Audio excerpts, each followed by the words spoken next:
राधे कृष्ण राधे कृष्ण। एक बार राजा दिवोदास के पुत्र प्रवर्धन स्वर्गलोक में गए। उनके अद्वितीय रंग, चातुर्य और पुरुषार्थ को देखकर इंद्र अत्यंत प्रसन्न हुए और बोले, मैं आपको क्या वर दूं? इस पर प्रवर्धन ने कहा, सूर्यराज, आप जिस वस्तु को मानव जाति के लिए कल्याणकारी समझे वही मुझे दे दे। वर देने के लिए क्या हो वह आप ही चुने।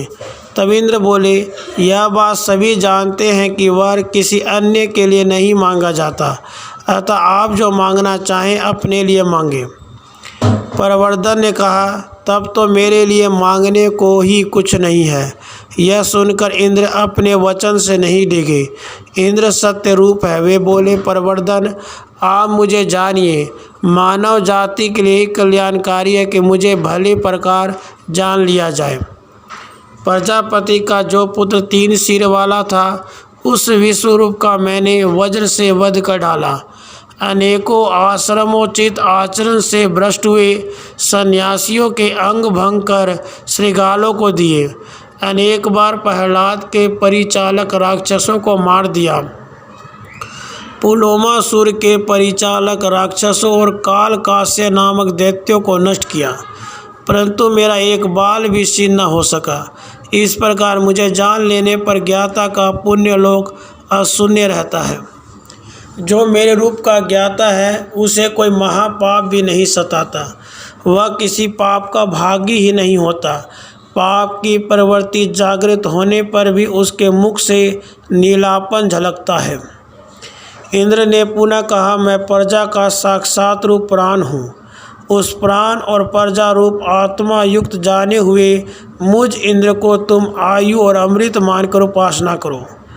प्राण अमृत है, वही आयु और आयु ही प्राण है।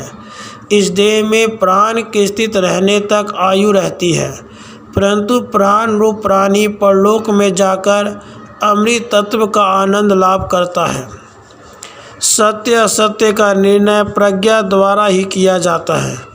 मुझ इंद्र को आयु और अमृत मानकर जो मेरी उपासना करता है वह इस लोक में पूर्ण आयु को प्राप्त करता है और स्वर्ग की प्राप्ति होने पर कभी भी नष्ट न होने वाले अमृत तत्व का आनंद प्राप्त करता है। प्राण के संबंध में कुछ विद्वानों का कहना है कि समस्त प्राण एक भाव वाले ही हैं। कोई भी व्यक्ति कानों के सुनने, मन विचार करने, नेत्र से देखने, वाणी से कहने में एक साथ समर्थ नहीं होता। अतः एक यथार्थ यह है कि सब प्राणी एक भाव वाले ही हैं। इसके द्वारा प्रत्येक विषय का अनुभव पृथक पृथक समय में ही होता है। जब मन विचार करता है तब अन्य सभी प्राण करके सहयोगी होकर विचार मग्न हो जाते हैं। नेत्र किसी वस्तु को देखने लगते हैं तब अन्य प्राण उनका अनुसरण करते हैं। प्राणी जब कुछ कहता है तब अन्य प्राण उसके सहायक होते हैं। कान जब सुनने लगते हैं तब अन्य सभी प्राण उसके साथी होते हैं।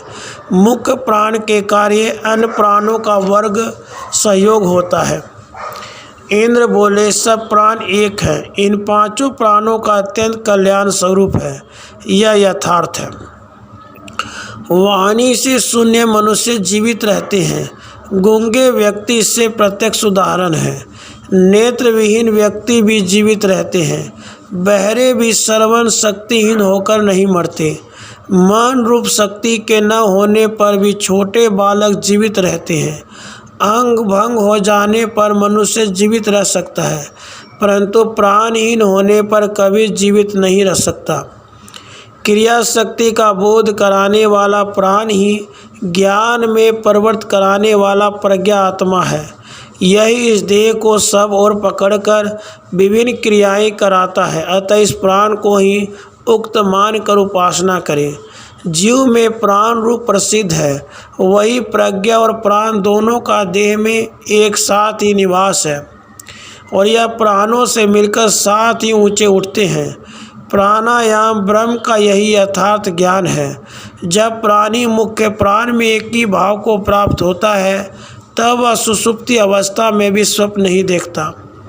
उस अवस्था में प्राणी अपने नामों के साथ, नेत्र रूपों के साथ, कान सब शब्दों के साथ, मन सभी चिंतनों के साथ एक मुख्य प्राण में लीन हो जाते हैं। जैसे प्रज्वलित अग्नि से सब ओर की चिंगारियाँ निकलती हैं, वैसे मनुष्य के जानने पर प्राण रूप आत्मा से वाणी आदि सभी प्राण निकलकर अपने अपने स्थानों को ग्रहण करते हैं। फिर उनसे अग्नि आदि देवता प्रकट होकर विभिन्न विषयों के प्राकट्य का कारण बनते हैं। प्राण रूप आत्मा की सिद्धि आगे बताई जा रही है। जब मनुष्य कारण होकर भरने लगता है, वह शक्तिहीन होकर चैतन्य रहित हो जाता है। उस समय वह किसी परिचित व्यक्ति अथवा प्रियजन को पहचानने में समर्थ नहीं होता। तब कहा जाता है, न कुछ कहता है और न है।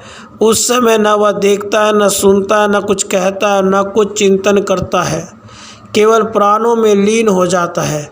उस अवस्था में नाम रूप शब्द एवं चिंतनीय विषय सब कुछ प्राण में मिल जाते हैं।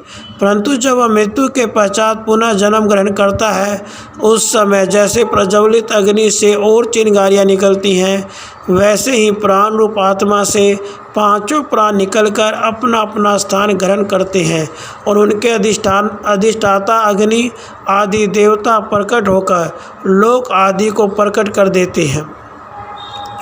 शरीर से उन्मुक्त होने वाला प्राण जब उत्क्रमण करता है, वह इस सब इंद्रियों के सहित उत्क्रमण करता है।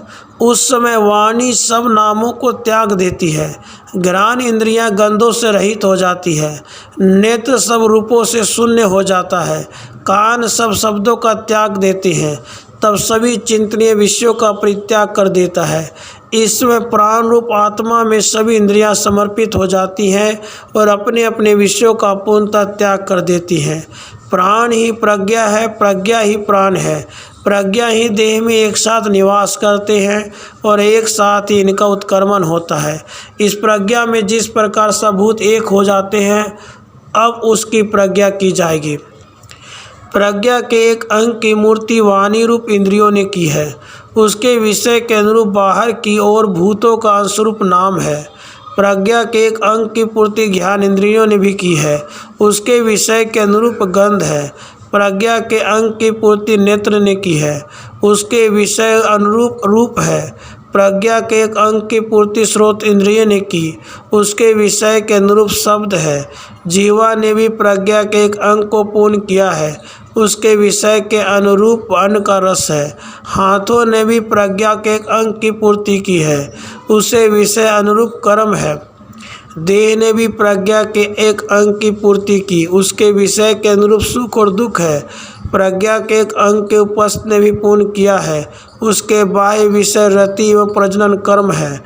पाँवों ने भी प्रज्ञा के एक अंग को पूर्ण किया है। उसका बाह्य विषय चलना फिरना है।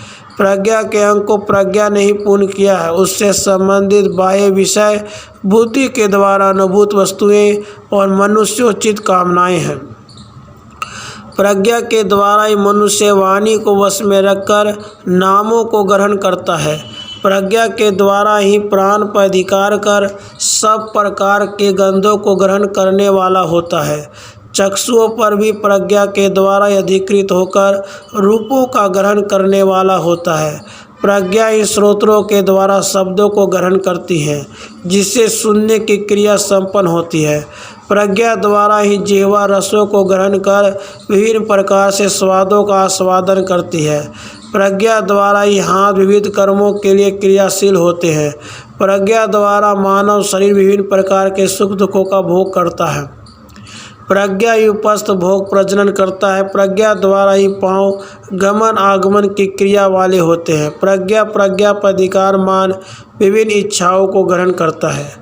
प्रज्ञाहीन वाणी किसी नाम का विरोध कराने में सक्षम नहीं है। ऐसी अवस्था में कहा जाता है, मेरा मन अमुक और था, मैं इस बात को नहीं समझ पाया। प्रज्ञाहीन घ्राण इंद्रिय गंध बोध से शून्य रहती हैं। प्रज्ञाहीन नेत्र रूप का ज्ञान नहीं कर सकते। प्रज्ञाहीन श्रोत्र किसी की शब्द को नहीं सुन सकते। प्रज्ञाविहीन जिह्वा अन्न रसों का स्वाद नहीं ले सकती। प्रज्ञाहीन हाथ किसी कर्म का ज्ञान न होने से निष्क्रिय रहते हैं।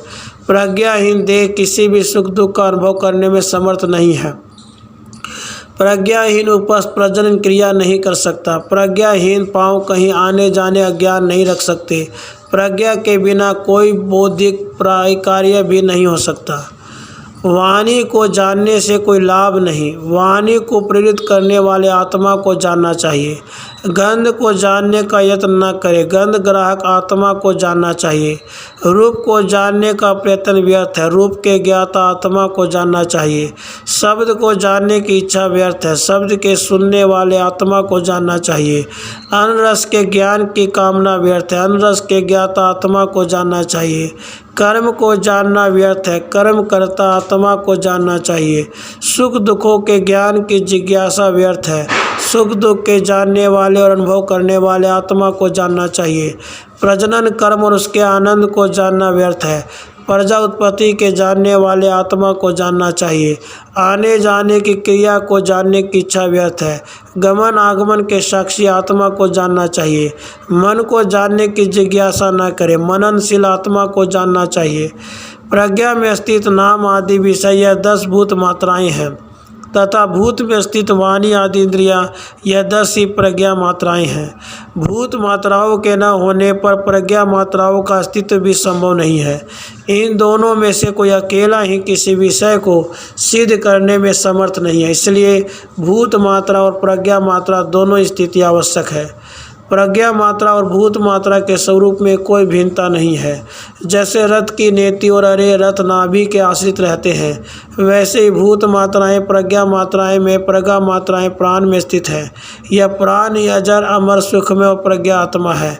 वह प्राण श्रेष्ठ कर्मों में वृद्धि को प्राप्त नहीं होता और बुरे कर्मों में घटता भी नहीं है। प्रजा और प्राण रूप परमेश्वर ही जिस मनुष्य को ऊपर के लोकों में नीचे धकेलना चाहता उससे दुष्ट कर्म कराता है। यह आत्मा सब लोगों का अधीश्वर, लोकपाल एवं सबका स्वामी है। ऐसे गुणों वाला प्राण ही आत्मा है। राधे कृष्ण, राधे कृष्ण।